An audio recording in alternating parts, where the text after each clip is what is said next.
Os gêmeos do milionário não paravam de chorar dia e noite, deixando toda a mansão em alvoroço. Ninguém conseguia descobrir a causa. Até que a dedicada faxineira, durante sua ronda matinal, ouviu um ruído delicado vindo de trás da parede do corredor principal. Ao se aproximar, ela descobriu algo surpreendente, escondido bem ali, algo que mudaria completamente a atmosfera da casa.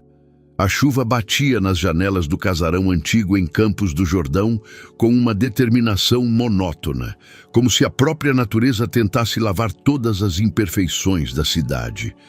Camila Fernandes estava sentada à mesa da cozinha, encarando o jornal aberto à sua frente. As ofertas de emprego se embaralhavam diante de seus olhos. Garçonete, faxineira, babá. Esta última fez seu coração apertar dolorosamente. Já faziam 3 meses desde que ela perdera o emprego de professora primária. A lembrança daquele dia ainda ardia como uma ferida recente. O grito, as lágrimas, as crianças olhando para ela com terror, quando simplesmente não conseguiu mais suportar. 12 anos de dedicação, centenas de crianças que ela ajudou a encontrar alegria no aprendizado, tudo desmoronou em um único momento de esgotamento mental. Camila, querida, encontrou alguma coisa? A voz da vizinha, Dona Lúcia, fez a mulher levantar a cabeça. A senhora idosa segurava um chá fumegante e sorria com compaixão. Poucas opções, respondeu Camila baixinho, deslizando o dedo pela coluna de anúncios. A maioria exige referências e eu... Ela não terminou a frase. Ambas sabiam a situação em que ela se encontrava. Perder o emprego foi só o começo. Depois veio o divórcio, a batalha judicial pela filha, que ela perdeu espetacularmente. Alice, sua filha de 8 anos, fora concedida ao pai, que convenceu o tribunal de que uma mãe com problemas psicológicos não era apta a criar uma criança. Aqui veja isto. Dona Lúcia apontou para um pequeno anúncio no canto da página. Família Moraes procura ajuda doméstica. Um escritório de advocacia deu o endereço. Pode ser sua chance. Camila leu o anúncio depois 2 vezes. Poucos detalhes. Trabalho em uma mansão nos arredores de Campos do Jordão, alta remuneração, discrição exigida. Algo na concisão da oferta parecia estranho, mas em sua situação, ela não podia ser exigente. Talvez valha a pena tentar mesmo, murmurou, arrancando o anúncio do jornal. No dia seguinte, Camila estava diante do portão imponente da mansão dos Moraes. A propriedade estava cercada por vastos jardins, onde as folhas de outono formavam um mosaico colorido nas alamedas. A casa, construída em estilo neoclássico, exalava uma elegância fria, mas também uma certa melancolia, como se a própria arquitetura carregasse o peso de segredos inconfessáveis. O escritório de advocacia havia lhe dado apenas informações básicas. Senhor Marcelo Moraes, dono de uma empresa têxtil, viúvo criando 2 filhos gêmeos. A esposa havia falecido há 1 ano em um acidente de carro. Era necessária uma pessoa para cuidar da casa e, eventualmente, ajudar com as crianças. Quando Camila tocou a campainha, a porta foi aberta por uma mulher elegante, de traços marcados e olhar frio. Era Carolina Meirelles, a secretária do Sr. Moraes, que conduziu uma breve entrevista no hall da casa.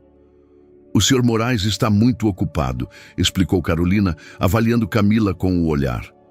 As crianças são difíceis. Desde a morte da mãe, têm problemas para dormir. A senhora pode ouvir o choro deles até agora. E, de fato, através das paredes espessas, chegavam os sons fracos do choro infantil. O coração de Camila apertou com compaixão. Ela sabia o que significava ser abandonada, incompreendida, privada do amor de uma mãe. Eu poderia conhecê-los? Perguntou, baixinho. Carolina hesitou por um momento, depois assentiu. Talvez seja até bom. A senhora verá com o que terá que lidar. Enquanto subiam a escadaria de mármore para o 1º andar, o choro ficava mais claro. Camila sentiu seu instinto materno despertar após meses de adormecimento. Essas crianças precisavam de alguém que as entendesse, alguém que soubesse a dor da solidão. O quarto das crianças estava na penumbra da tarde de outono. Cortinas pesadas, cor de vinho, bloqueavam a maior parte da luz, e a única fonte de iluminação era um pequeno abajur na cômoda. Em 2 berços idênticos, sentavam-se os meninos, tão parecidos que Camila precisou olhar com mais atenção para perceber as sutis diferenças. Um deles tinha cabelos um pouco mais claros e era ligeiramente menor. O outro parecia mais sério, com olhos cheios de uma sabedoria precoce. Estes são Vitor e Theo, apresentou Carolina sem entrar no quarto. Vitor é 10 minutos mais velho. Theo raramente fala desde que ficaram sozinhos com o pai. Camila lentamente cruzou o limiar, sentindo as crianças focarem imediatamente sua atenção. O choro deles cessou, substituído por curiosidade e desconfiança ao mesmo tempo. Ela se ajoelhou à altura dos olhos deles, mantendo uma distância segura. "Bom dia, meninos", disse suavemente. "Meu nome é Camila. É um nome bonito, não é?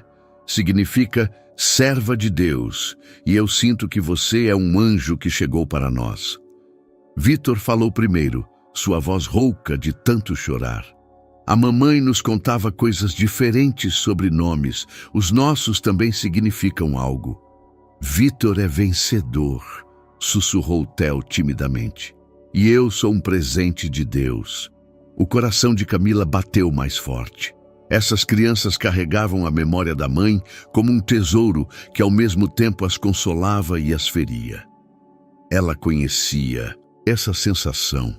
Ela mesma frequentemente pensava em sua Alice, perguntando-se se a menina se lembrava das conversas, das risadas, das histórias noturnas. "A mamãe de vocês estava certa. São nomes muito bonitos para meninos muito bonitos", respondeu delicadamente. Notou que um cheiro adocicado de lavanda pairava no ambiente, quase sufocante em sua intensidade. "O Sr. Moraes já vem", interrompeu Carolina, olhando para o relógio. "É melhor descermos." Mas Camila não conseguia tirar os olhos das crianças. Vitor brincava com um pequeno cavalinho de madeira, enquanto Theo segurava uma fotografia que rapidamente escondeu debaixo do travesseiro quando percebeu seu olhar. "Vocês têm brincadeiras favoritas?", perguntou, ignorando a irritação evidente de Carolina. "A gente gosta de ouvir histórias", respondeu Vitor. "A mamãe nos contava sobre dragões e cavaleiros e sobre jardins bonitos onde todas as flores cantavam." Theo assentiu. "Mas agora ninguém nos conta. O papai está sempre ocupado." Em suas palavras ressoava uma mágoa que fez Camila sentir uma pontada no coração. Essas crianças estavam abandonadas não apenas pela morte, mas também pela vida de um pai que provavelmente não sabia como lidar com sua própria dor, muito menos com as necessidades emocionais deles. Passos no corredor anunciaram a chegada de alguém importante. Um homem de uns 40 anos, em um terno elegante, com um rosto severo, mas cansado, entrou no quarto. Marcelo Moraes era impressionante em altura, com cabelos escuros e mechas grisalhas prematuras nas têmporas. Seus olhos, semelhantes aos dos filhos, pareciam exaustos de luto e excesso de trabalho. "Desculpe o atraso", disse ele, sem olhar diretamente para Camila. "Assuntos urgentes na empresa. Carolina mencionou que a senhora está interessada na vaga." "Sim, muito", respondeu Camila, levantando-se. Na presença dele, sentiu-se subitamente insegura, como se estivesse diante de um juiz que decidiria seu futuro. "Meninos, vão para a sala de brinquedos", instruiu Marcelo, e as crianças obedientemente saíram dos berços. Vitor pegou a mão do irmão e juntos saíram do quarto. Mas Camila notou que Theo olhou para trás mais uma vez, como se buscasse nela algo que não conseguia nomear. Ficaram sozinhos os três. Marcelo apoiava-se na moldura da janela, olhando para o jardim, enquanto Carolina estava à porta com a expressão de proprietária do lugar. "O trabalho não é fácil", começou Marcelo, ainda sem olhar para Camila. A casa é grande, as crianças têm suas necessidades e eu não sou o melhor pai. Minha esposa era o coração desta família. Sem ela, todos nós nos perdemos um pouco. Em sua voz, Camila ouviu mais do que apenas a descrição das tarefas. Ouviu uma admissão de impotência, um pedido de ajuda que o homem não conseguia expressar diretamente. Eu entendo, respondeu baixinho. Eu mesma sei como é difícil aprender a viver depois de perder a pessoa mais importante. Pela primeira vez desde o início do encontro, Marcelo olhou-a diretamente nos olhos. Naquele breve momento, algo que poderia ser o começo da compreensão brilhou entre eles. Uma semana na mansão dos Morais passou para Camila como um sonho, nebuloso, cheio de descobertas e inquietações. Oficialmente, ela fora contratada como ajudante doméstica, mas rapidamente percebeu que sua verdadeira tarefa era algo muito mais importante: devolver a vida a uma casa que parecia mergulhada em luto sem fim. Os dias tinham seu ritual. Às 6 da manhã, Camila preparava o café da manhã, ouvindo os passos de Marcelo descendo as escadas pontualmente às 6h30. O homem comia em silêncio, revendo documentos, e depois saía para o trabalho, muitas vezes voltando somente depois do pôr do sol. As crianças acordavam por volta das 8, mas o dia delas era desprovido da alegria típica de crianças de 4 anos. Carolina supervisionava quase todos os movimentos de Camila, aparecendo frequentemente de surpresa nos cômodos onde ela limpava ou brincava com os meninos. Em seus olhares, espreitava desconfiança e, às vezes, algo pior, uma aversão clara. É melhor a senhora não se apegar demais às crianças, disse ela certa tarde, enquanto Camila lia um livro para os gêmeos na sala de estar. É apenas uma solução temporária. O Sr. Morais está considerando contratar uma governanta profissional. Camila assentiu, mas as palavras de Carolina cravaram-se em sua memória como espinhos. Temporário. Tudo em sua vida parecia temporário. O trabalho, a moradia e até mesmo o direito de ver a própria filha. O maior mistério permanecia o quarto no primeiro andar, onde o cheiro de lavanda era mais intenso. Era o antigo quarto da senhora Morais, Isabela, como Camila soube de outros funcionários. Ninguém entrava lá sem necessidade explícita, e as crianças reagiam à mera menção do lugar com choro. Certa noite, enquanto limpava o corredor no andar de cima, ela ouviu passos leves. Theo, de pijama listrado, caminhava na ponta dos pés em direção à porta fechada do quarto da mãe. Parou em frente a ela, apoiando a pequena mão na madeira. "Mamãe?" Sussurrou tão baixo que Camila mal ouviu. "Por que você não volta?" O coração da mulher se partiu ao meio. Aproximou-se do menino com cautela, ajoelhou-se ao lado dele. "Você sente falta da mamãe, não é?" Perguntou delicadamente. Theo assentiu, sem tirar os olhos da porta. "O Vitor diz que ela foi para o céu, mas eu acho que talvez ela esteja só muito longe. Às vezes, eu sinto ela aqui." Camila o abraçou. Naquele gesto estava toda a sua saudade de Alice, todo o luto pela maternidade perdida. Sabe, às vezes as pessoas que amamos ficam em nossos corações para sempre, disse ela. Talvez a mamãe esteja longe, mas o amor que ela sentia por vocês está aqui, em cada cômodo desta casa. Você pensa isso mesmo? Perguntou Theo, olhando para ela com seus grandes olhos. Antes que Camila pudesse responder, Carolina apareceu no corredor. Seu rosto estava pálido de raiva. O que está acontecendo aqui? Theo deveria estar na cama, rosnou, aproximando-se deles rapidamente. Nós só estávamos conversando, começou Camila, mas Carolina a interrompeu categoricamente. Não tolero esse tipo de comportamento. O Sr. Morais foi muito claro sobre as regras em relação às crianças. Por favor, limite-se às suas obrigações.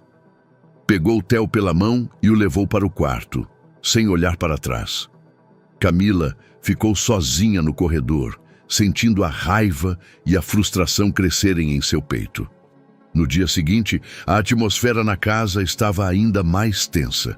As crianças tomaram café em silêncio e Vítor olhava para Camila com reprovação, como se ela fosse a culpada pelo incidente do dia anterior.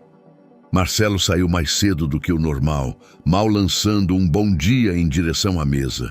Quando ficou sozinha com os meninos, Camila decidiu tentar uma abordagem diferente. Levou-os ao jardim, onde o jardineiro mais velho, seu Benício, podava arbustos de outono. O homem estava na mansão há décadas e conhecia todos os seus segredos. Seu Benício cuida deste jardim há muito tempo, disse às crianças. Talvez ele possa contar a vocês sobre as flores que crescem aqui. O velho jardineiro levantou os olhos do trabalho e sorriu calorosamente. Ao contrário de outros funcionários, ele não parecia intimidado pela presença das crianças. Ontem mesmo eu estava plantando novos pés de rosa, disse ele. A mãe de vocês gostava muito delas. Dizia que cada rosa tem sua história. Vítor e Theo se aproximaram, fascinados pela história. Era a primeira vez, em uma semana, que Camila via algo diferente de tristeza em seus rostos. Podemos ajudar? Perguntou Theo timidamente.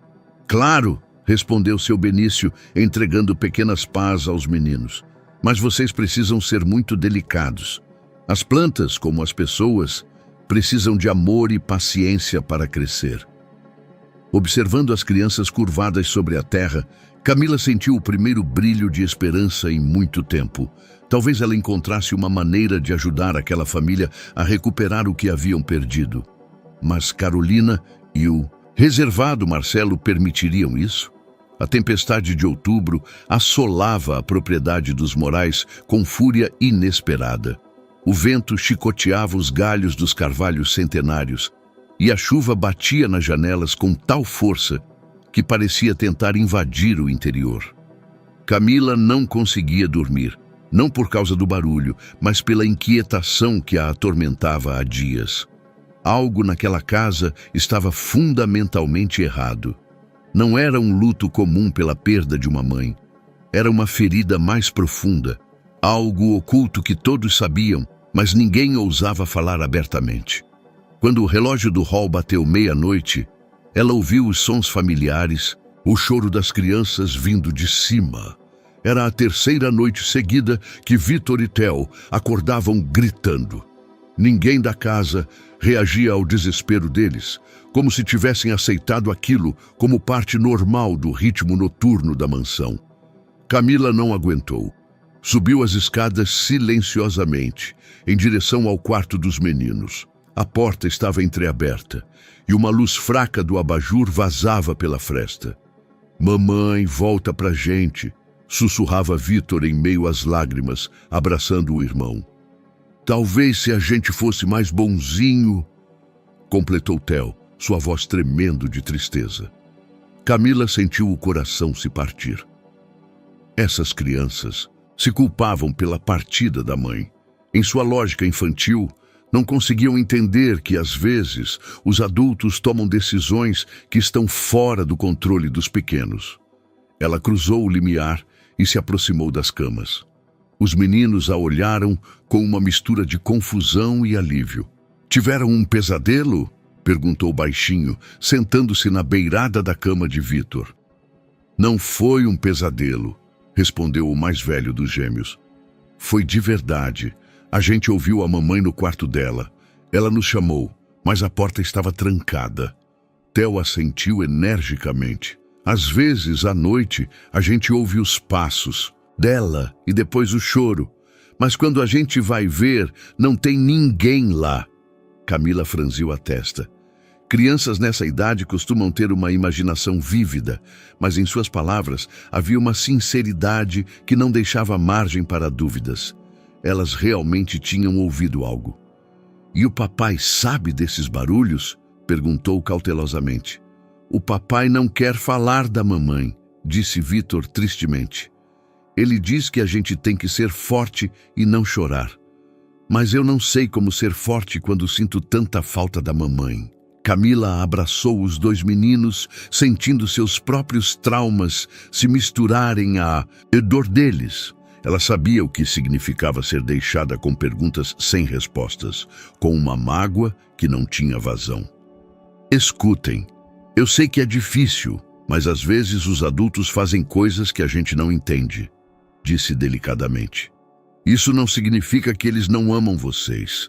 Talvez a mamãe tenha seus motivos que ainda não podemos saber. Você acha que ela ainda está viva? Perguntou Theo de repente, olhando para ela com grandes olhos cheios de esperança. Antes que Camila pudesse responder, passos pesados ressoaram no corredor. Marcelo entrou no quarto em seu roupão, o rosto pálido e cansado. O que está acontecendo aqui? Perguntou, mas em sua voz não havia raiva, apenas desamparo.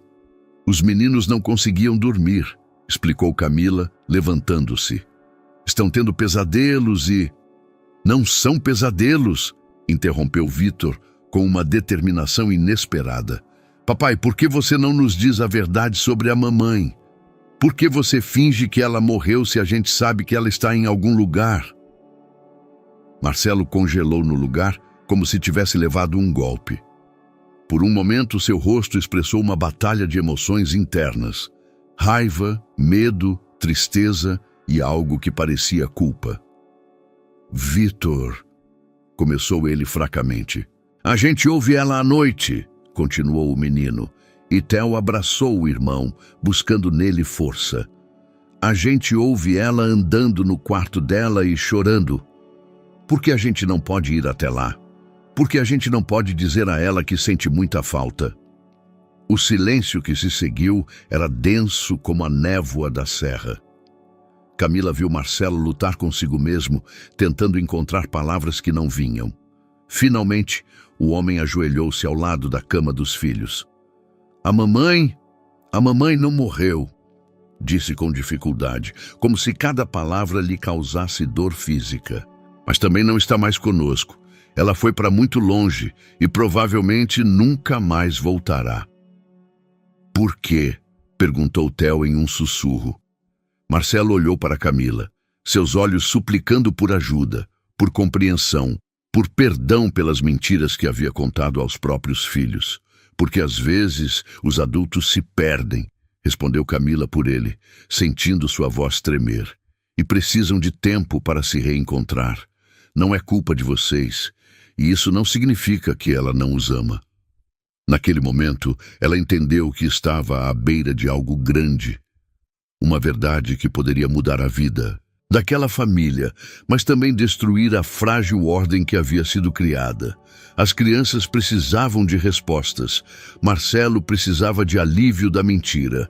E ela mesma se tornou parte dessa equação complicada, querendo ou não. A tempestade lá fora começava a diminuir, mas no coração de Camila rugia um vento completamente novo, de determinação para descobrir toda a verdade sobre Isabela Moraes. A manhã seguinte trouxe consigo um silêncio estranho, como se a própria casa admitisse a culpa pelas confissões da noite. Marcelo saiu para o trabalho cedo, evitando os olhares de todos os moradores, e as crianças tomaram café em silêncio, ainda processando a verdade que haviam ouvido do pai. Camila sabia que algo havia mudado irremediavelmente. Ela não era mais apenas uma ajudante doméstica. Tornara-se guardiã de segredos de família, testemunha da dor que apodrecia nas paredes daquela mansão por longos meses. As crianças parecem mais calmas, observou Carolina, aparecendo na sala de jantar, com sua imprevisibilidade característica. Curioso o que aconteceu. Em sua voz havia desconfiança. Camila percebeu que a secretária provavelmente ouvira a conversa noturna, ou pelo menos fragmentos dela. Às vezes, as crianças só precisam ser ouvidas, respondeu cautelosamente. Carolina franziu a testa. O Sr. Moraes preza muito a privacidade. Espero que a senhora não esteja se envolvendo em assuntos que excedem suas competências. Era um aviso, claro e legível. Camila assentiu, mas no fundo sabia que não podia mais voltar ao papel de faxineira indiferente. Essas crianças confiavam nela e ela não podia desapontá-las. À tarde, quando Carolina saiu para resolver assuntos na cidade, Camila decidiu investigar delicadamente a casa. Ela levou as crianças para uma excursão de descoberta pela mansão, oficialmente para conhecerem melhor cada canto que ela iria limpar. "Me mostrem seus lugares favoritos na casa", propôs, quando as aulas com a governanta terminaram. Vitor e Theo se animaram pela primeira vez em semanas. Eles a levaram à biblioteca, com estantes altas que alcançavam o teto, ao jardim de inverno cheio de plantas exóticas e, finalmente, ao sótão, onde estavam caixas antigas e quadros em molduras empoeiradas. "Aqui a mamãe pintava", disse Theo, apontando para um canto perto da janela, onde havia um cavalete coberto com uma tela branca.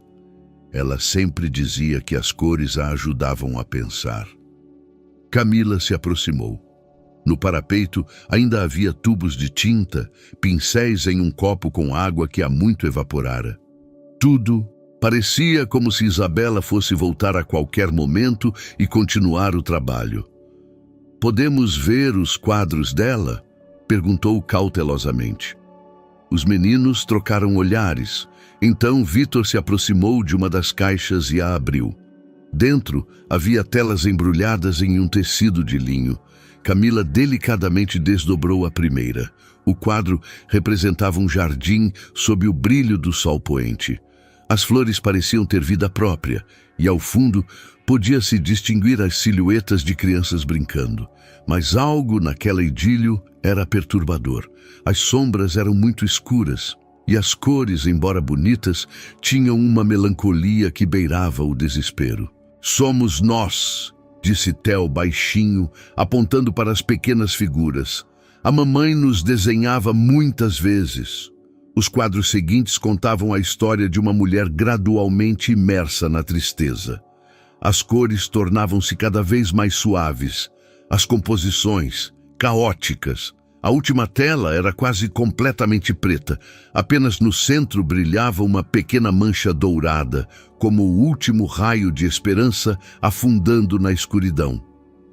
"Por que a mamãe estava triste?", perguntou Vitor, olhando para os quadros com o rosto preocupado. Camila não sabia o que responder. Naquelas obras, ela via a história de uma mulher que estava lentamente perdendo a si mesma, mas não queria assustar as crianças com suas interpretações. "Às vezes, os adultos têm emoções difíceis que não conseguem nomear", disse ela finalmente. Mas o fato de ela as pintar significa que estava tentando entendê-las. Ao descerem do sótão, Camila notou que um dos quadros era diferente dos demais. Representava uma mulher de vestido branco que abria uma caixa. Em seu rosto, pintava-se surpresa e alívio ao mesmo tempo. Ao fundo, viam-se malas e uma porta aberta, como se a mulher estivesse se preparando para uma viagem. "Esse quadro a mamãe pintou por último", explicou Theo. "Depois, ela disse que precisava tirar férias e que voltaria quando estivesse pronta." O coração de Camila bateu mais forte.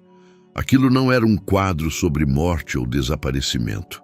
Era uma visão de fuga, do início de uma nova vida.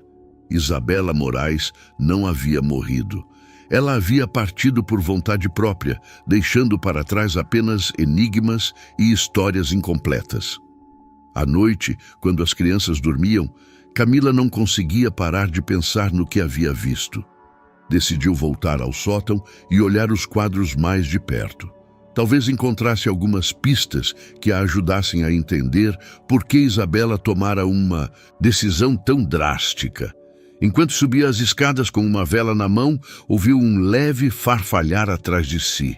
Virou-se e viu seu Benício, o velho jardineiro, que a observava do fim do corredor. "A senhora está procurando respostas?", perguntou baixinho, aproximando-se. "O senhor sabe algo sobre a senhora Moraes?", retribuiu Camila a pergunta. O velho suspirou profundamente. Conheço essa família há 30 anos. Vi Isabela chegar aqui como uma jovem noiva, cheia de sonhos e esperanças. E depois a observei se apagar lentamente. O que aconteceu? O Sr. Marcelo é um bom homem, mas é frio. Nunca aprendeu a conversar com a esposa sobre o que realmente importava. E a senhora Isabela era como uma flor que precisa não apenas de água e sol, mas também da atenção de alguém. Quando as crianças nasceram, ela pensou que isso mudaria tudo. Mas o Sr. Marcelo só se aprofundou mais no trabalho. Seu Benício parou em frente à porta que levava ao sótão. No último dia, antes de partir, ela veio ao jardim. Chorou e disse que precisava se encontrar antes de desaparecer completamente. Ela me deu algo para entregar, mas só quando fosse o momento certo. Do bolso, ele tirou um pequeno envelope, selado com lacre vermelho. Acho que essa hora chegou, disse ele, colocando o envelope nas mãos de Camila. Camila esperou até tarde da noite para abrir o envelope. Sentada em seu pequeno quarto no sótão, à luz de um abajur, com o coração batendo tão forte que temia que alguém pudesse ouvi-lo através das paredes finas. A carta era escrita com uma caligrafia delicada, em tinta roxa, num papel creme. As primeiras palavras já fizeram Camila sentir um nó na garganta. Se alguém está lendo esta carta, significa que seu Benício considerou que o momento certo chegou. Espero que seja alguém que possa entender o que é viver em uma gaiola dourada. Isabela escrevia sobre os anos de casamento com Marcelo, sobre como ela gradualmente se perdia no papel de esposa e mãe perfeita. Descrevia noites passadas em solidão, quando o marido trabalhava até tarde. Dias preenchidos por convenções e obrigações que não deixavam espaço para seus próprios sonhos. Eu amava Marcelo quando me casei com ele. Eu o amava quando os meninos nasceram. Mas com o tempo entendi que ele amava a ideia de mim, não a Isabela verdadeira. Ele queria uma esposa que fosse bonita, quieta e satisfeita. Eu queria ser uma parceira, não um ornamento. Camila teve que parar de ler. Aquelas palavras ecoavam em sua própria experiência. Seu ex-marido também preferia uma versão dela que não fazia perguntas difíceis, não tinha ambições próprias, não se quebrava sob o peso das expectativas. A carta continuava falando sobre o desespero que Isabela escondia de todos, sobre noites de choro quando não conseguia dormir, sobre a sensação de que estava se tornando invisível em sua própria casa. Mas a parte mais dolorosa era o que ela escrevia sobre as crianças. Vitor e Theo são os seres humanos mais maravilhosos que se pode imaginar. Mas eu via como meu próprio vazio começava a afetá-los. Eles se tornavam cada vez mais retraídos, como se sentissem que sua mãe estava lentamente desaparecendo. Percebi que, se eu ficasse, os destruiria com minha presença, e se eu fosse embora, daria a eles a chance de um futuro melhor. No final da página, havia um endereço em Portugal e uma breve nota. Estou trabalhando em um orfanato no Porto. Pela primeira vez em anos, me sinto útil e viva. Talvez um dia eu esteja pronta para voltar, mas não como a mesma mulher que fugiu daqui. Camila largou a carta com as mãos trêmulas. Ela entendia agora por que as crianças ouviam choro no quarto da mãe. Não eram fantasmas ou imaginação. Era a memória de um desespero real que havia permeado aquelas paredes por anos. Na manhã seguinte, a atmosfera na casa estava estranhamente tensa. Carolina andava nervosamente pelos salões, verificando algo, arrumando algo, mas sua habitual compostura perfeita parecia apresentar rachaduras. Parece que ontem a senhora esteve no sótão com as crianças, disse ela enquanto Camila preparava o café da manhã. Os meninos queriam me mostrar o lugar onde a mãe deles pintava, respondeu sinceramente. Não sei se isso é apropriado. O Sr. Moraes pode não querer que alguém mexa nas coisas particulares de lá. Camila notou como Carolina apertou os lábios ao dizer alguém. Naquela palavra havia um distanciamento desdenhoso, um lembrete da diferença de status. Eu entendo suas preocupações, disse calmamente, mas as crianças têm direito às memórias da mãe. Da mãe que morreu, enfatizou Carolina bruscamente. E é melhor que continue assim. Foi a primeira menção de que a secretária sabia mais do que queria admitir. Camila sentiu seu pulso acelerar. À tarde, quando Carolina saiu para fazer compras, Camila pediu às crianças que lhe mostrassem exatamente onde ouviam os sons noturnos. Todos juntos pararam em frente à porta do quarto de Isabela. Aqui, disse Theo, encostando a orelha na porta. Às vezes dá para ouvir um arrastar, como se alguém estivesse movendo móveis. Camila cuidadosamente apertou a maçaneta. A porta estava aberta. O quarto parecia um museu. Tudo perfeito, intocado, como se alguém tivesse cuidado para que nada mudasse. O cheiro de lavanda dominava, tão intenso que chegava a sufocar. Na penteadeira havia frascos de perfume. Na cama, um travesseiro de seda. E no guarda-roupa, vestidos que provavelmente nunca mais seriam usados. «Por que o papai mantém tudo igual?» perguntou Vitor baixinho. Antes que Camila pudesse responder, ouviram um barulho de porta no andar de baixo. Carolina havia voltado mais cedo do que o esperado. «Rápido!» sussurrou Camila, tirando as crianças do quarto. Mas era tarde demais. Carolina já subia as escadas, o rosto pálido de raiva e algo que parecia medo. «O que vocês estão fazendo aqui?» rosnou. «Ninguém tem permissão para entrar neste quarto». «As crianças só queriam», Camila começou.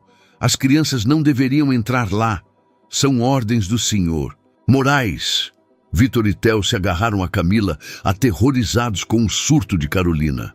«É o quarto da nossa mamãe», disse Vitor corajosamente. «A gente tem direito». «Vocês não têm direito nenhum», gritou Carolina, perdendo o controle. «A mãe de vocês foi embora. Deixou vocês porque não queria ser mãe, e é melhor que vocês a esqueçam». O silêncio que se seguiu era denso como vidro. Theo começou a chorar, e Vitor olhou para Carolina com o espanto de alguém que acabara de ouvir algo inconcebível. Nesse momento, Marcelo apareceu na escada. Voltava cedo do trabalho e ouvira os gritos. Seu rosto estava inexpressivo. «Carolina, ao meu escritório. Imediatamente», disse ele glacial. Quando desceram, Camila ficou sozinha com as crianças chorando. Ela os abraçou, sentindo sua própria raiva misturar-se com determinação. «O que a dona Carolina disse não é verdade», sussurrou-lhes. «A mãe de vocês os amava e ainda ama». No fundo da casa, ouvia-se vozes alteradas do escritório.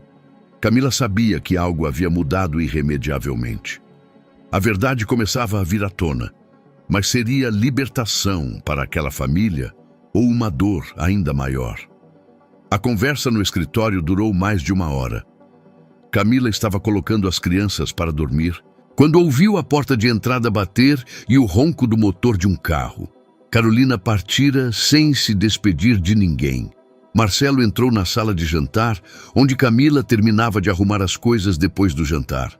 Seu rosto estava cinzento de cansaço, e seus olhos expressavam uma mistura de raiva e desânimo. «Carolina não trabalha mais aqui», disse ele, sem rodeios. Ela ultrapassou certos limites. Camila assentiu, sem ousar falar. Uma tensão pairava no ar, como se uma tempestade estivesse prestes a se dissipar. «Eu ouvi o que ela disse às crianças», continuou Marcelo, sentando-se pesadamente na cadeira. «Sobre a mãe deles não os querer. Isso é uma mentira horrível». Pela primeira vez em semanas, Camila viu em seus olhos emoções verdadeiras, em vez da máscara controlada do empresário. «Eu sei», disse ela baixinho. «As crianças sentem, elas sabem que foram amadas». Marcelo olhou para ela atentamente. «Como a senhora pode saber disso? Seu Benício, ele lhe disse algo sobre Isabela?» Era o momento da verdade. Camila podia mentir, fingir que não sabia de nada, ou arriscar e contar a verdade. Por fim, tirou a carta do bolso. «Recebi isso do seu Benício». Sua esposa escreveu antes de partir. Marcelo, por um longo tempo, encarou o envelope, como se fosse uma bomba prestes a explodir. Finalmente pegou a carta com as mãos trêmulas e começou a ler. Camila observou seu rosto mudar a cada linha. A raiva cedia lugar ao espanto, depois a tristeza e, por fim, a algo que parecia compreensão. Ela sabia para onde ia, disse finalmente, levantando a cabeça. Tinha um plano. Não fugiu às cegas. Ela amava todos vocês, Camila ousou dizer. Ela simplesmente não conseguia mais ser quem não era. Marcelo dobrou a carta e permaneceu em silêncio por um longo tempo. Por fim, levantou-se e foi até a janela que dava para o jardim. Sabe o que é o pior em toda essa situação? Perguntou, sem se virar. É que ela tinha razão. Eu realmente não a ouvi. Pensei que se eu garantisse segurança financeira, luxo, estabilidade à família, seria suficiente.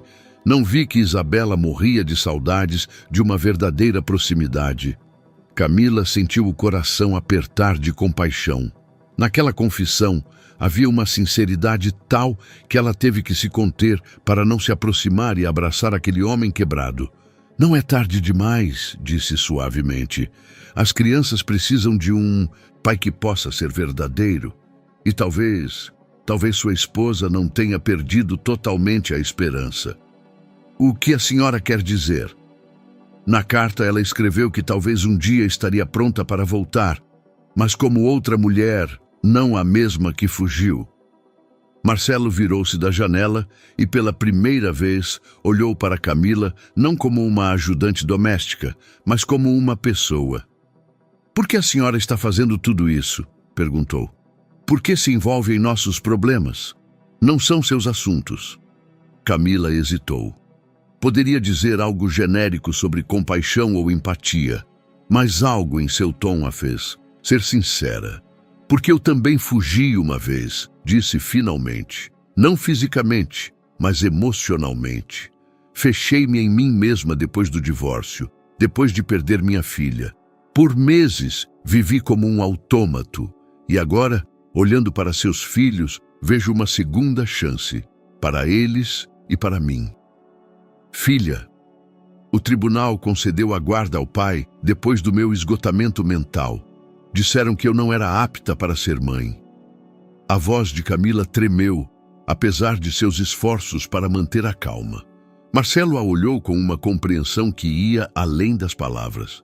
É por isso que a senhora entende tão bem as crianças. Elas precisam de alguém que as ouça, que não finja que a dor delas não existe. Nesse momento, um choro baixo veio de cima. Theo estava tendo pesadelos novamente. Automaticamente, ambos se moveram em direção à escada, mas pararam a meio caminho, percebendo que estavam indo juntos. Talvez devêssemos ir os dois, propôs Marcelo incerto. Era a primeira coisa que faziam juntos como equipe.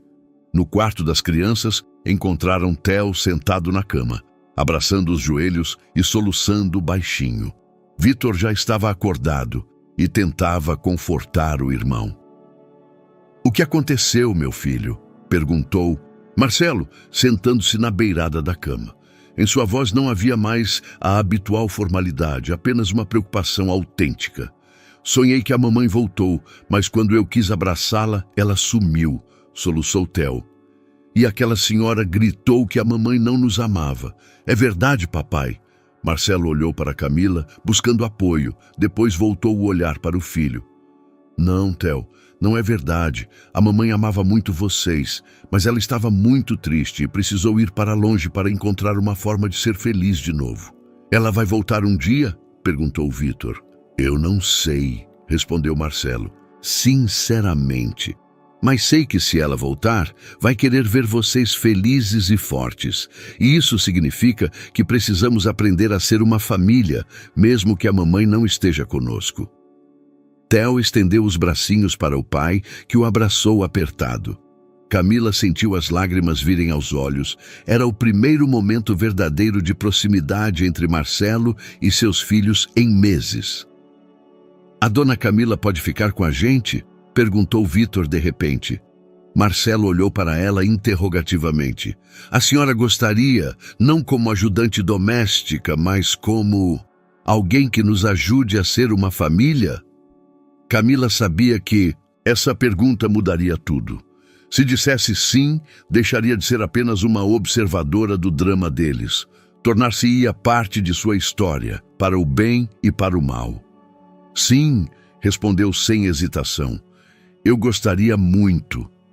Lá fora, o vento chicoteava os galhos, mas no quarto das crianças reinava uma paz que aquela casa não conhecia há meses. As semanas seguintes trouxeram uma esperança cautelosa. Marcelo começou a voltar para casa mais cedo, passando as noites com os filhos. Camila observava como ele lentamente aprendia a ser pai de uma nova maneira, não como uma autoridade distante, mas como alguém que realmente ouvia o que os 2 de 4 anos tinham a dizer. A casa revivia.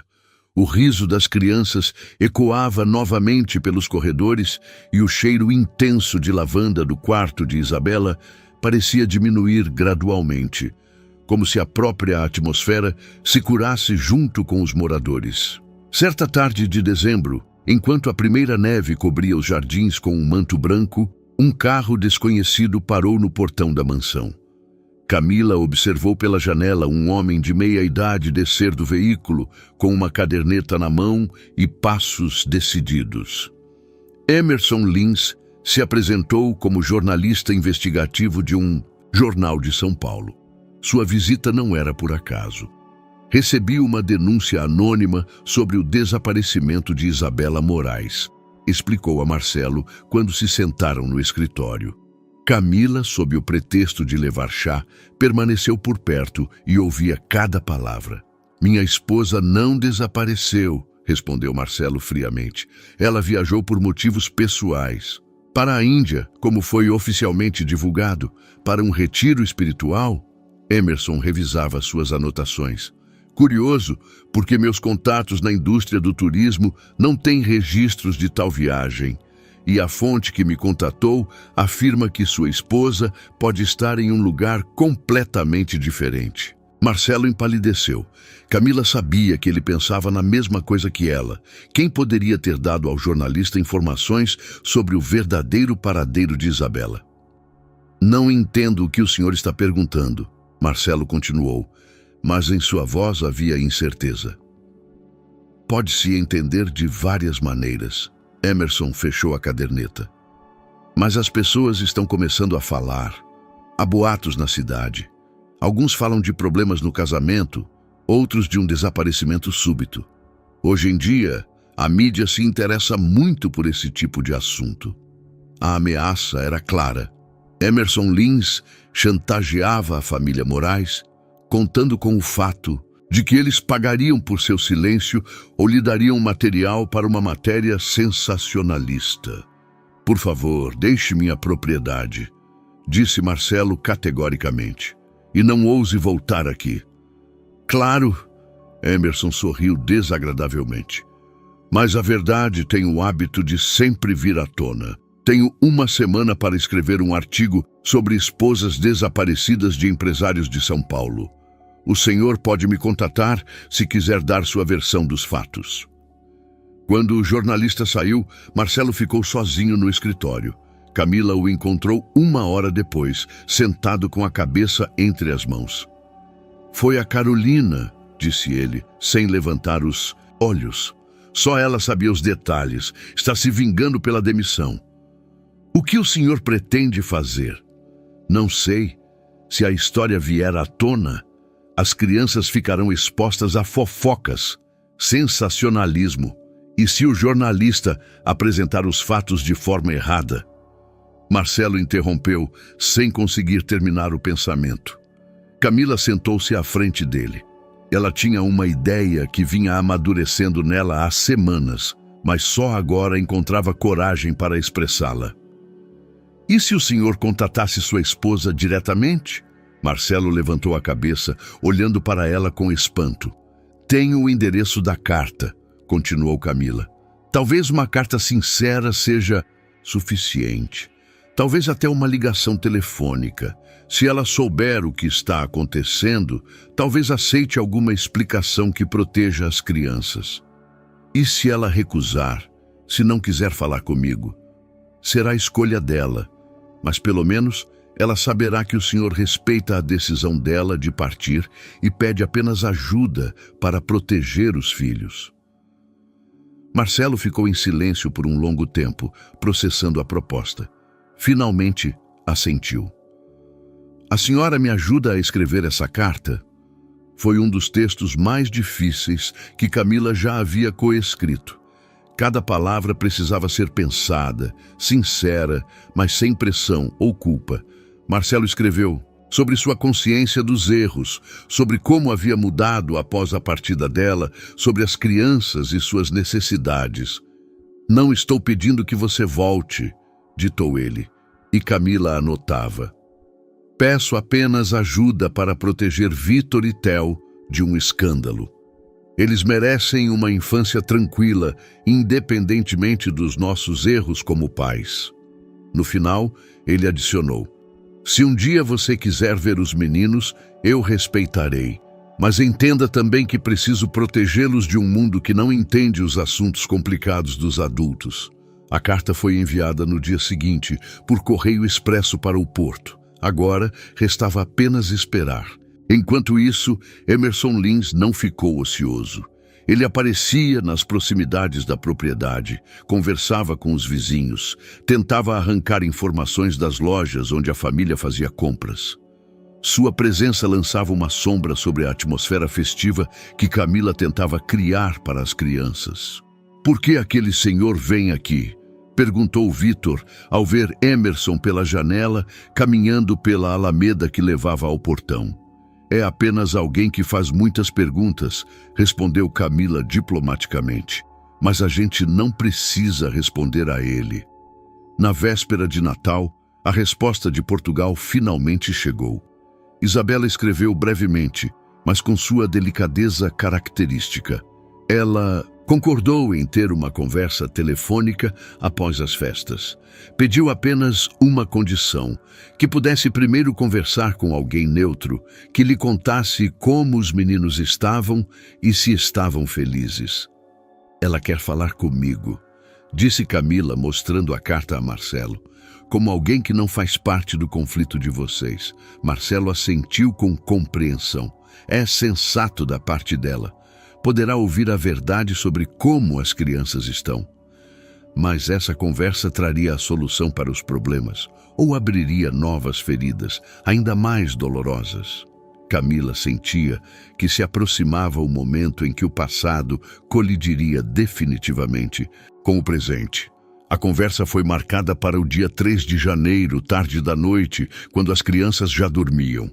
Camila estava sentada no escritório de Marcelo, olhando para o telefone como algo que, a qualquer momento, poderia mudar tudo.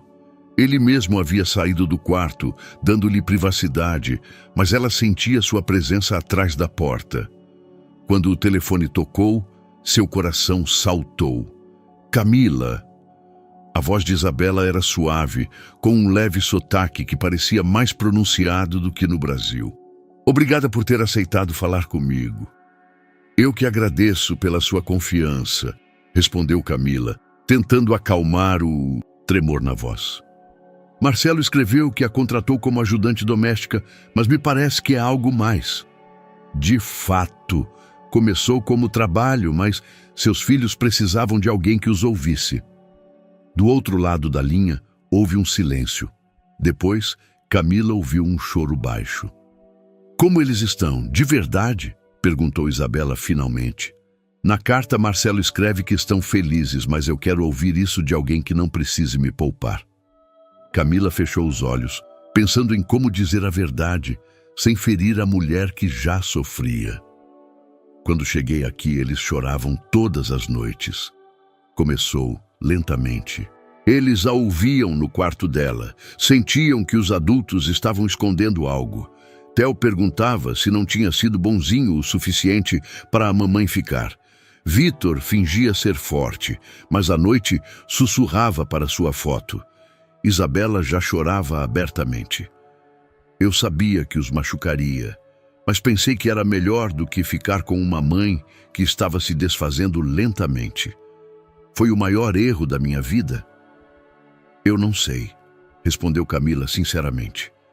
Mas sei que as crianças entendem o amor, mesmo quando não entendem as decisões. Elas ainda a amam e sentem sua falta. E Marcelo? Ele mudou ou são apenas palavras na carta? Camila pensou nas últimas semanas em como observar a transformação daquele homem. Ele aprendeu a ouvir, disse. Pode parecer uma coisa pequena, mas para as crianças é tudo. Agora ele pergunta sobre os sonhos delas, sobre o que gostam, o que as preocupa. Pela primeira vez em meses, vi Theo rindo alto quando o pai lhe leu uma história com voz de urso. Parece o pai que eu sempre quis para nossos filhos. Talvez ele sempre tenha sido, só não sabia como. Isabela silenciou por um tempo. Camila, posso fazer uma pergunta pessoal? Marcelo mencionou que a senhora tem uma filha, mas que a senhora não mora com ela. Era doloroso, mas Camila decidiu ser sincera. Perdi a guarda dela após um esgotamento mental. Meu ex-marido convenceu o tribunal de que eu não era apta para ser mãe. Foi por isso que a senhora se importou tanto com meus meninos? No começo, talvez sim, mas agora eles também são meus filhos. Eu não a substituirei, mas tento dar a eles o que precisam todos os dias. Isso significa mais do que a senhora pensa, sussurrou Isabela. Eu poderia falar com eles? Só por um momento? O coração de Camila bateu mais forte. Eles estão dormindo, mas talvez eu pudesse acordá-los. Ou amanhã. Não quero acordá-los. Mas a senhora me escreve como eles estão agora? Vitor ainda franze o nariz quando está determinado? Theo ainda gosta de histórias de dragões? Pela próxima meia hora, Camila contou sobre as crianças, sobre seus pequenos triunfos, brinquedos favoritos, palavras engraçadas que inventavam, a maneira como Vitor cuidava do irmão mais novo, embora a diferença de idade fosse de apenas 10 minutos. Parece que estão crescendo, disse Isabela finalmente, sua voz com uma mistura de orgulho e tristeza. A senhora acha que um dia eles vão me perdoar? Acho que já estão perdoando. Eles só não sabem exatamente pelo quê. E o jornalista? É um problema, mas talvez possa ser resolvido. Se a senhora concordasse com uma breve declaração que explicasse a situação sem entrar em detalhes. Eu farei isso, Isabela interrompeu categoricamente. Não permitirei que meus filhos sofram por causa das minhas decisões mais do que já sofreram. Quando a conversa terminou, ambas as mulheres sabiam que era apenas o começo de um longo processo. Mas era um começo cheio de esperança. Marcelo entrou no escritório logo depois que Camila desligou o telefone. Seu rosto estava tenso de expectativa. Como foi? Difícil, mas necessário. Ela ainda os ama. Todos vocês. Ela mencionou voltar? Camila balançou a cabeça. Não diretamente, mas disse algo mais importante, que escreverá uma declaração para o jornalista. Quer proteger as crianças do escândalo. Marcelo apoiou-se na mesa e seu rosto expressava uma mistura de alívio e tristeza. Isso é mais do que eu mereço. Não se trata do que ele merece ou não. Trata-se do que é melhor para Vitor e Theo. Naquela noite, Camila não conseguiu dormir por um longo tempo. Pensava em Isabela, sozinha no orfanato português, alimentando filhos de outras pessoas, enquanto os seus próprios cresciam sem ela. Pensava em Marcelo, que aprendia a ser pai de novo aos 40 anos. E pensava em si mesma, uma mulher que encontrara uma família em um lugar onde buscava apenas trabalho. Será que tudo isso pode terminar bem? É possível remendar corações partidos e criar algo novo mais forte a partir deles? Lá fora, a neve caía, cobrindo o mundo com um lençol branco de novas possibilidades. A declaração de Isabela chegou por correio expresso 3 dias depois. Era curta, digna e eficaz. Em relação aos boatos que surgiram, quero declarar claramente que deixei o lar familiar por vontade própria, devido a problemas pessoais que exigiram tempo para reflexão. Meu ex-marido e meus filhos não têm nenhuma responsabilidade pela minha decisão. Peço à mídia que respeite a privacidade da minha família e cesse as especulações sobre meu paradeiro. Isabela Moraes. Emerson Lins recebeu a declaração com clara relutância. Ele contava com um escândalo, uma sensação, algo que vendesse jornais. Em vez disso, recebeu um texto entediante sobre problemas pessoais e um pedido de privacidade. É só isso? Perguntou ele, quando Marcelo lhe entregou os documentos em um café no centro de Campos do Jordão. É tudo, respondeu Marcelo calmamente. O senhor tem a declaração da mulher que considerava desaparecida. Assunto encerrado. O jornalista ainda tentou pressionar, perguntar detalhes, mas Marcelo foi irredutível. Finalmente, Emerson guardou suas anotações e saiu, murmurando algo sobre tempo perdido. A crise passou, mas seus efeitos ainda reverberavam pela casa. Camila notou que Marcelo se tornara mais pensativo, como se a conversa com Isabela e toda a situação com o jornalista o tivessem forçado a reavaliar muitas coisas. As crianças também sentiram a mudança. Vitor começou a perguntar mais sobre a mamãe, mas de uma maneira diferente, não com desespero, mas com curiosidade. A mamãe está feliz onde ela está? Perguntou certa noite, enquanto Camila lhes lia uma história. Acho que sim, respondeu sinceramente. Ela estava ajudando crianças que não tinham pais. Isso a faz feliz. A gente poderia escrever uma carta para ela? Acrescentou Theo timidamente. Camila olhou para Marcelo, que estava sentado na poltrona próxima. Ele assentiu, dando permissão. Acho que é uma ótima ideia. Escrever a carta provou ser mais complicado do que previam.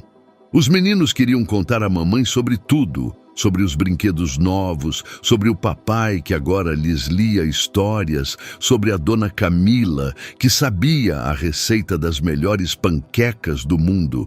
Mas à medida que as palavras tomavam forma no papel, a atmosfera ficava cada vez mais tensa. Theo começou a chorar quando tentou escrever "Sentimos sua falta". Vitor perguntava se podiam pedir à mamãe para voltar para as festas. "Meninos", disse Marcelo finalmente, aproximando-se da mesa onde escreviam. "Que tal escrevermos uma carta, simplesmente dizendo que a amamos e que estamos bem?" "Mas ela vai voltar a se ler?"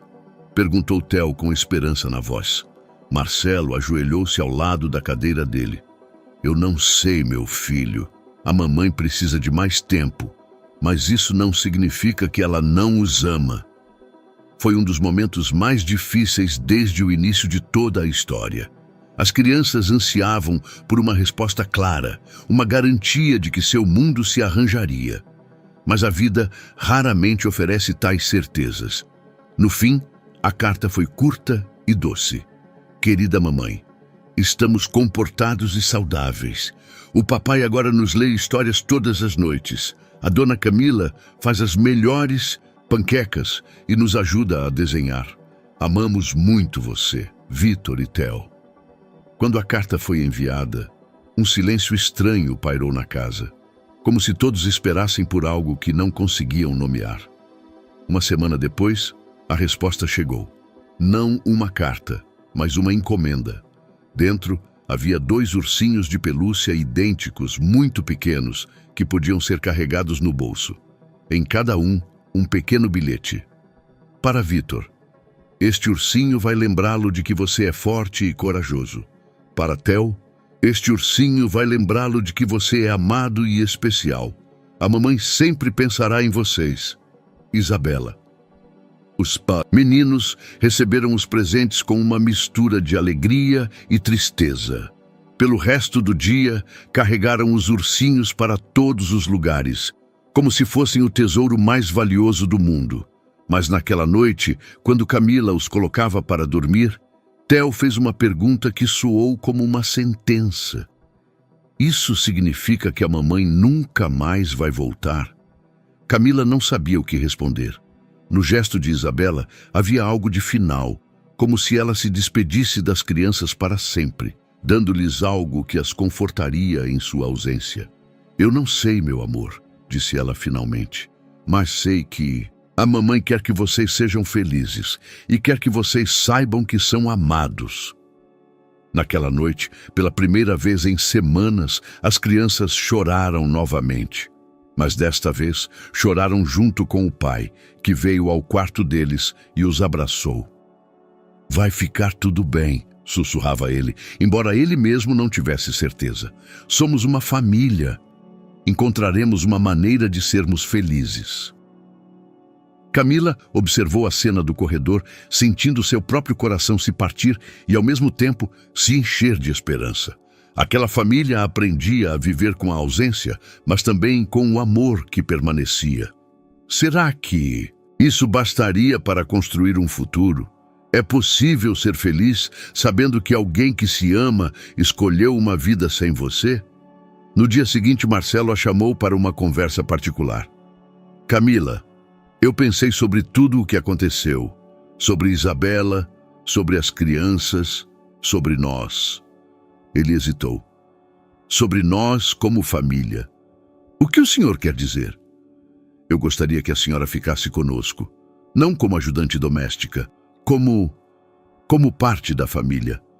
Como alguém que me ajude a criar os meninos para serem homens felizes. Camila sentiu o mundo parar por um momento.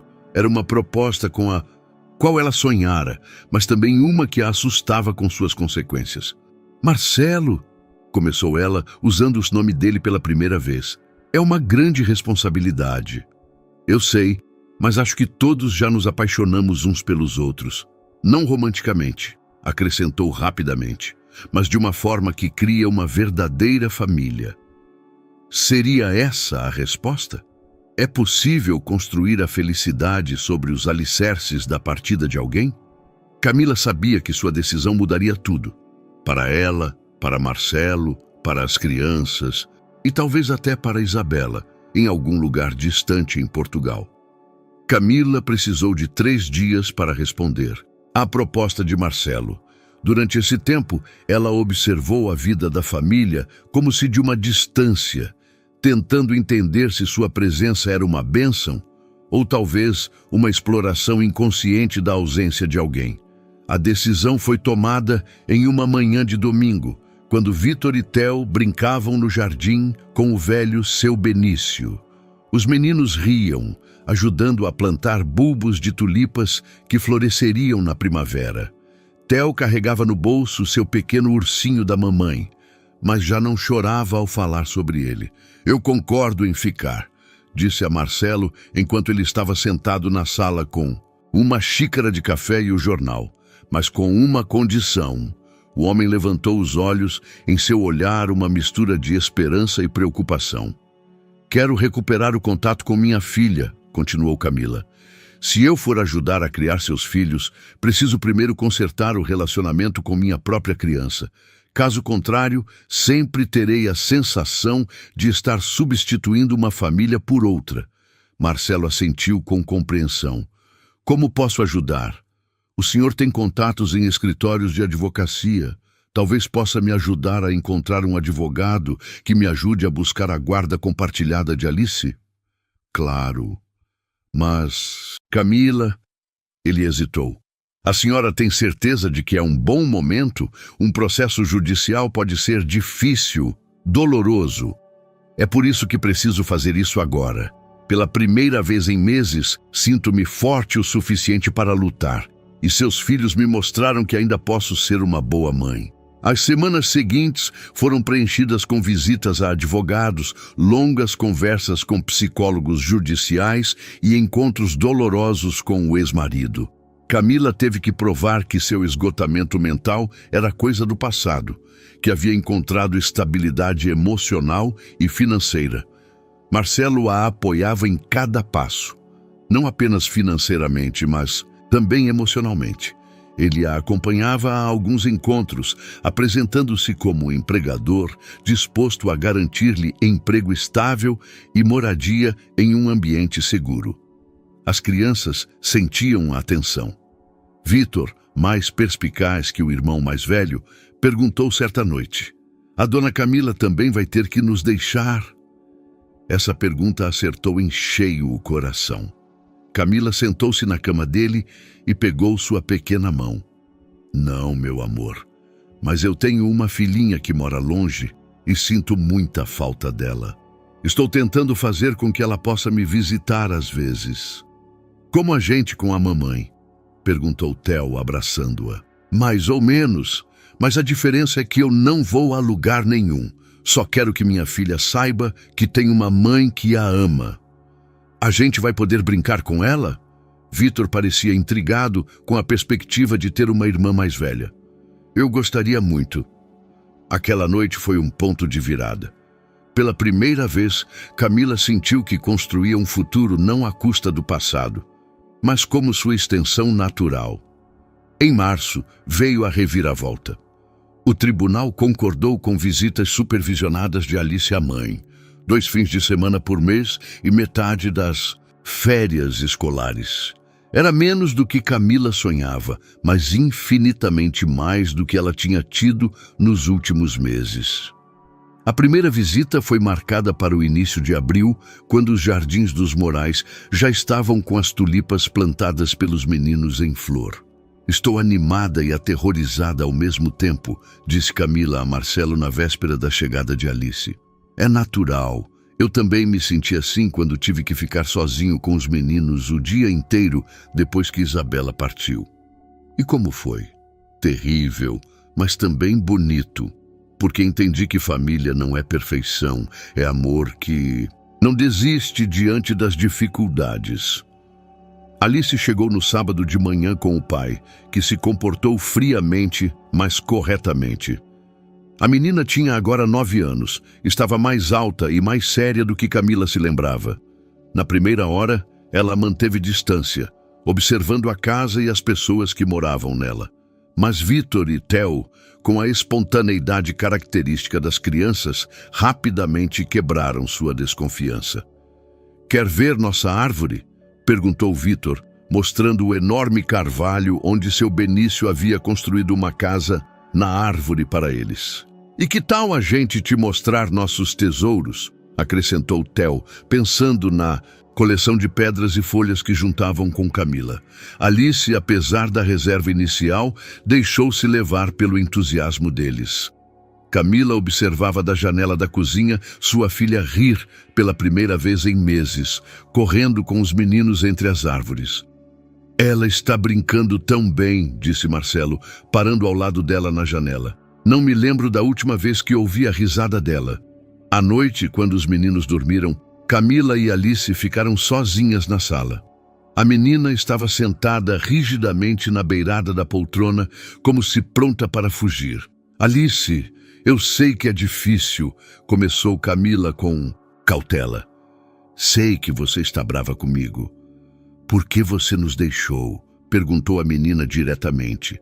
"O papai disse que você estava doente, mas eu pensei que era por minha causa." O coração de Camila se partiu mais uma vez. "Não foi por sua causa, meu amor. Nunca foi por sua causa. Eu estava triste e assustada e não sabia como me ajudar, mas nunca parei de te amar." "Então por que você não vinha?" "Porque o papai tinha medo que eu ficasse triste de novo e isso te fizesse mal. E eu também tinha medo, mas agora não mais." Alice silenciou por um longo tempo, processando as palavras. "Eu vou morar com você?" perguntou finalmente. "Não permanentemente, mas você poderá vir aqui e ficar com a mamãe e com seus novos irmãos que já te amam." "Novos irmãos?" "Vítor e Theo querem muito que você seja a irmã mais velha deles." Pela primeira vez naquele dia, Alice sorriu para a mãe. Era um sorriso pequeno, incerto, mas que trazia a promessa de um novo começo. Naquela noite, Camila não conseguiu dormir por muito tempo, mas pela primeira vez em meses, não por medos ou tristeza. Simplesmente havia muita felicidade para conseguir fechar os olhos. Maio trouxe uma notícia inesperada. Uma carta de Portugal chegou em uma terça-feira tranquila, enquanto Camila ajudava as crianças com as lições de desenho no jardim. Alice estava em sua visita de fim de semana e, com grande seriedade, ensinava Vitor e Theo a desenhar borboletas. "É para a senhora", disse seu Benício, entregando o envelope com a caligrafia característica de Isabela. Camila sentiu o coração acelerar. Desde as festas de fim de ano, não havia tido nenhum contato entre elas, como se Isabela tivesse se afastado conscientemente, dando tempo à nova situação familiar para se estabelecer. "Querida Camila", lia ela no silêncio do quarto, "espero que todos estejam bem. Soube por uma amiga que trabalha no consulado brasileiro que o caso com o jornalista terminou. Fico muito feliz." Em seguida, Isabela escrevia sobre seu trabalho no orfanato, sobre as crianças que chegavam lá por diversos motivos, sobre como suas histórias a ajudavam a entender a sua própria. Mas os parágrafos mais surpreendentes eram os últimos. "Sei que Marcelo encontrou em você o apoio que não conseguiu encontrar em mim. Não sinto ressentimento por isso. Pelo contrário, sou grata. Meus filhos merecem alguém que os ame sem o peso do nosso passado.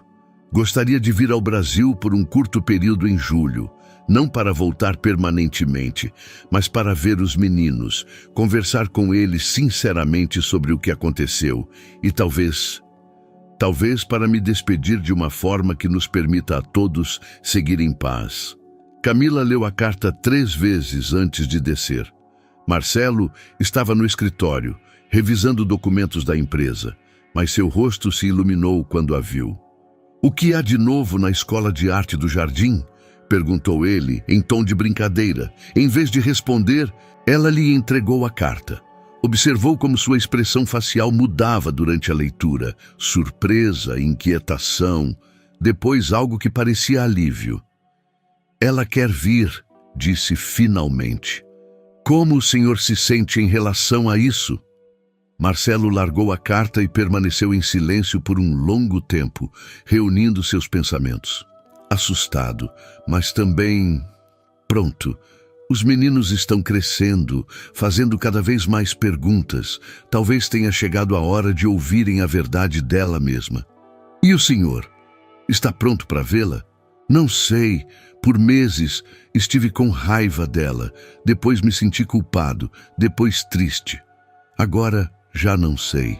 O que sinto? Talvez seja isso, que não importa mais o que sinto em relação a ela. Importa apenas o que será melhor para as crianças." Naquela noite, eles tomaram uma decisão em conjunto. Isabela seria bem-vinda na casa, mas sob regras claras. Uma visita, alguns dias, encontros controlados com as crianças. Não haveria mudanças drásticas ou promessas que ninguém seria capaz de cumprir. Os preparativos para a chegada dela eram estranhamente semelhantes aos preparativos de Natal. Todos queriam que a casa parecesse o melhor possível, mas ninguém tinha certeza de como seria o dia depois da festa. Alice, que nesse meio tempo se tornara uma parte constante da vida familiar nos fins de semana, recebeu a notícia da chegada da primeira mamãe de Vitor e Theo com curiosidade infantil. "Ela vai ser legal?" perguntou a Camila, enquanto juntas dobravam a roupa de cama nova no quarto de hóspedes. "Acho que sim, mas também estará triste porque sente muita falta dos filhos dela." "Como você sentia a falta de mim?" Camila parou no meio do movimento. Alice raramente falava tão diretamente sobre a separação delas. "Sim, meu amor, exatamente assim. Então talvez ela também encontre uma maneira de ficar mais com eles, como você comigo." Essa lógica infantil era ao mesmo tempo simples e sábia. Talvez realmente existissem soluções que os adultos não pensavam, porque complicavam demais as coisas. Isabela chegou de trem de São Paulo em uma manhã ensolarada de julho. Camila foi buscá-la na estação, pois Marcelo considerou que seria menos tenso do que sua presença. A mulher que desceu do trem era diferente daquela da fotografia no quarto do andar de cima. Mais magra, com cabelos mais curtos, em um vestido simples de linho e sandálias confortáveis. Mas, acima de tudo, mais calma, como se os meses de trabalho com crianças órfãs sob o sol português tivessem lhe dado algo que ela buscara por anos de casamento. Camila? Ela sorriu incerta. Obrigada por ter vindo me buscar. É natural. Como foi a viagem? Longa, mas necessária. Tive tempo para pensar. No caminho para casa, conversaram sobre coisas triviais, o clima, a paisagem pela janela, as mudanças na cidade.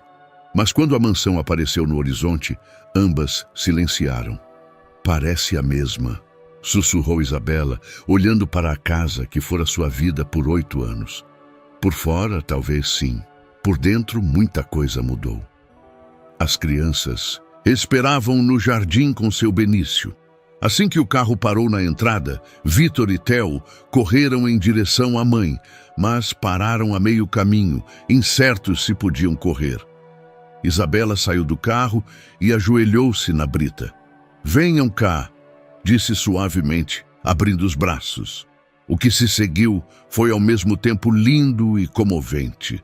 As crianças se jogaram nela, abraçando-a como ao maior tesouro do mundo, mas ao mesmo tempo chorando, de alegria, de tristeza, de alívio e de talvez milhares de outras emoções para as quais ainda não tinham palavras. Camila desviou o olhar, sentindo que aquele era um momento apenas para eles. Na janela da sala, ela viu a figura de Marcelo, que também observava a cena à distância. Mamãe, por que você ficou tanto tempo? Perguntou Theo, sem soltar o pescoço dela. Porque a mamãe precisou aprender a ser uma mamãe melhor, respondeu Isabela, beijando o topo da cabeça dele. E agora quero conversar com vocês sobre todas as coisas importantes. Quando entraram na casa, Isabela e Marcelo se olharam pela primeira vez em mais de 1 ano. Não havia raiva nem amor naquele olhar. Havia compreensão e algo que se poderia chamar de um perdão tranquilo. Marcelo, disse ela simplesmente. Isabela, é bom te ver. E nisso havia mais verdade do que em milhares de palavras de desculpas ou explicações. Os dias de Isabela na casa transcorreram tranquilamente, quase cerimonialmente. Não houve confissões violentas, conversas dramáticas ou tentativas de reconstruir o que havia sido destruído. Em vez disso, houve tempo. Tempo para observar, entender e lentamente se reconciliar com quem todos haviam se tornado durante aquele ano de separação. Isabela passava as manhãs com as crianças no jardim, ouvindo suas histórias sobre a vida sem ela. Vitor mostrava seus desenhos, Theo lia histórias que aprendera de cor. Alice, inicialmente desconfiada, gradualmente se abria para aquela mulher estranha e triste, que cheirava a lavanda e sal marinho. Você vai ser nossa segunda mamãe agora? Perguntou Alice certa tarde, enquanto juntas Isabela e ela estendiam a roupa.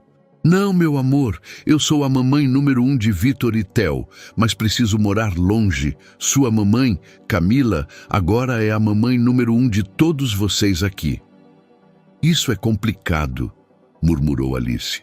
Sim, as coisas de adulto são muitas vezes complicadas, mas o amor não é complicado. A gente pode amar muitas pessoas ao mesmo tempo. A conversa com Marcelo aconteceu no 3º dia de sua estadia. Eles escolheram a noite, quando as crianças já dormiam, e Camila foi passear no jardim, dando-lhes privacidade.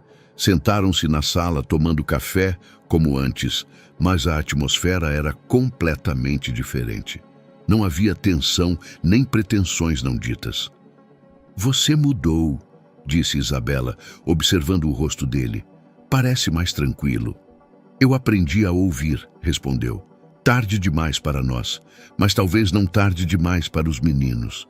Camila é uma boa mulher e uma boa mãe. Sim, mas isso não significa que ela te substitua nos corações das crianças. Isabela assentiu. Eu sei, e fico feliz com isso. Não gostaria que me esquecessem, mas também não quero que vivam no passado. O que você pretende fazer? Vou voltar para Portugal.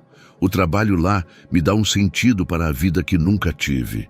Mas eu gostaria, se fosse possível, gostaria de vir aqui às vezes, talvez 2 vezes por ano, nos aniversários deles e talvez por 1 semana no verão. Marcelo considerou suas palavras por um longo tempo. E o divórcio? Sim, acho que é necessário, mas sem batalha judicial, sem divisão de bens. Quero apenas que seja legalmente limpo, para que você e Camila possam construir algo novo sem a sombra do passado. Isabela, você alguma vez se arrependeu de ter ido embora? Ela também pensou na resposta. Arrependo-me de não ter conseguido ficar e consertar o que estava errado entre nós. Mas não me arrependo de ter ido, porque graças a isso, todos nós tivemos a chance de nos tornar melhores versões de nós mesmos. No dia seguinte, Isabela teve a conversa mais importante com as crianças.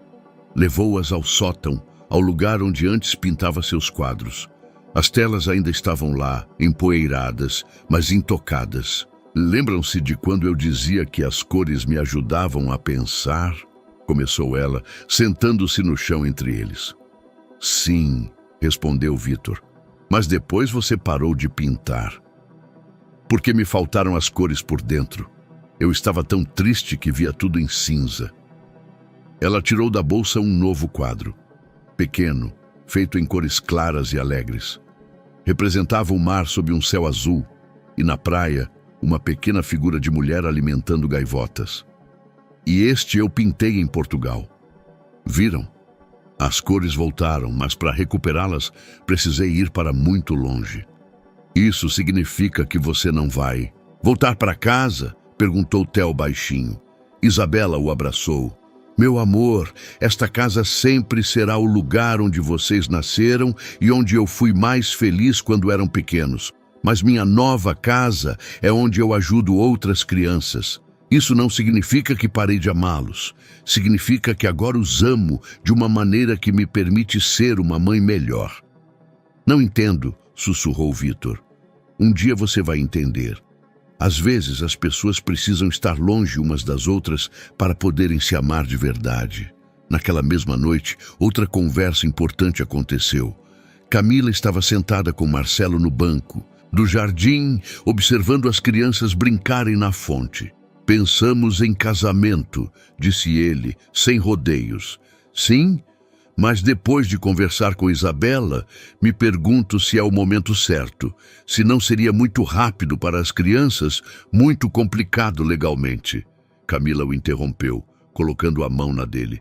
Marcelo, não precisamos ter pressa com nada, já somos uma família em todos os sentidos que importam. Um pedaço de papel não vai mudar isso. Mas eu gostaria que todos soubessem que você está aqui para ficar. Todos que importam já sabem.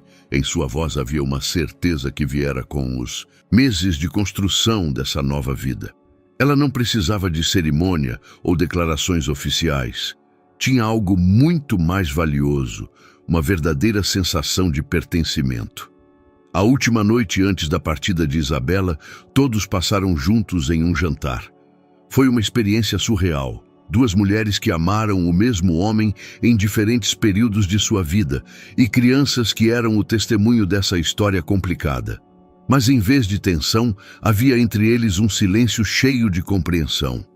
Isabela contava sobre seu trabalho com as crianças no orfanato, Alice mostrava seus melhores desenhos e os meninos já planejavam o que mostrariam à mamãe na próxima visita. Não é o fim, disse Isabela, quando as crianças já haviam ido dormir. É o começo de algo novo para todos nós. Na manhã seguinte, quando o trem dela partia da estação, Camila estava ao lado de Marcelo e das crianças, acenando em despedida. Mas desta vez, ninguém chorou. Quando a mamãe vai nos visitar de novo?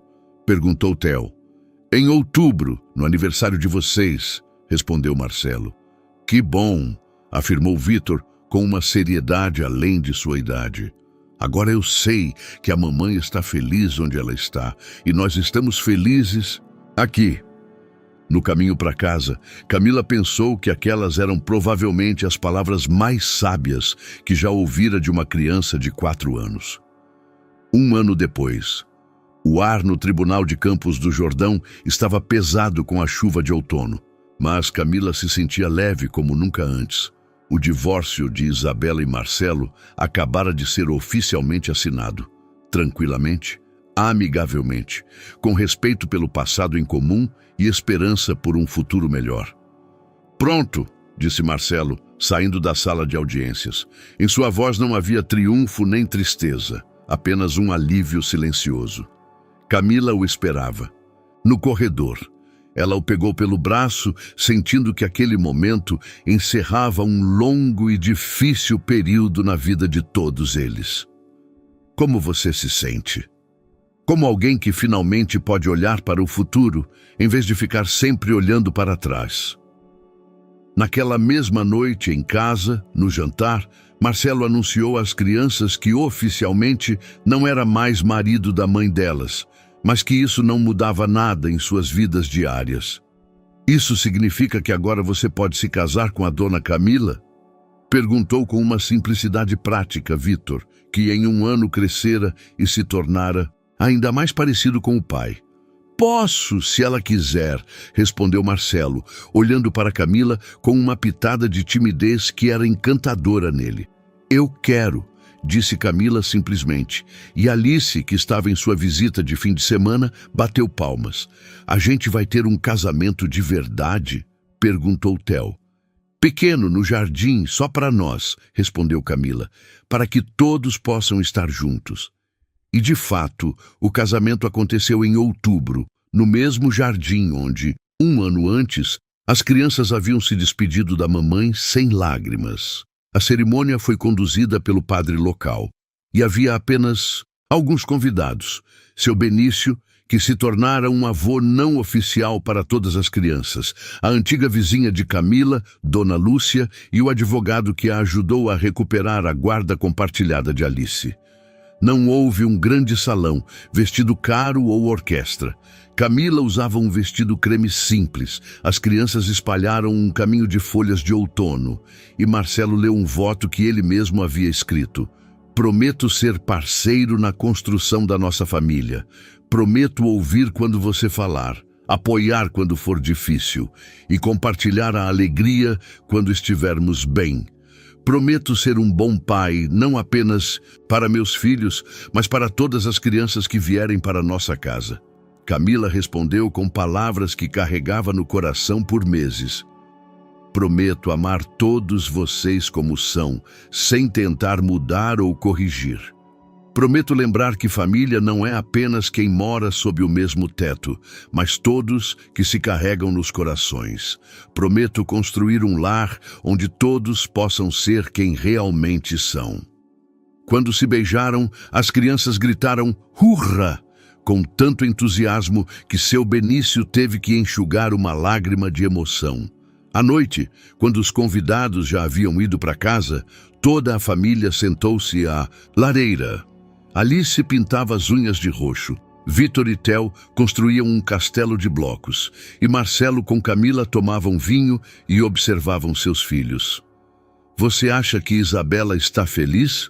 Perguntou Camila baixinho. Acho que sim. A última carta parecia muito serena. De fato, Isabela enviara breves felicitações de Portugal, junto com um pequeno presente, pulseiras artesanais para todas as crianças, feitas com fios coloridos e conchas. Você às vezes pensa em como seria nossa vida se ela não tivesse ido embora. Marcelo pensou na resposta. Não faz sentido pensar em versões alternativas da vida. Talvez não estivéssemos aqui, talvez eu não tivesse conhecido você, talvez as crianças não estivessem tão felizes como estão agora. E talvez... Ele parou por um momento.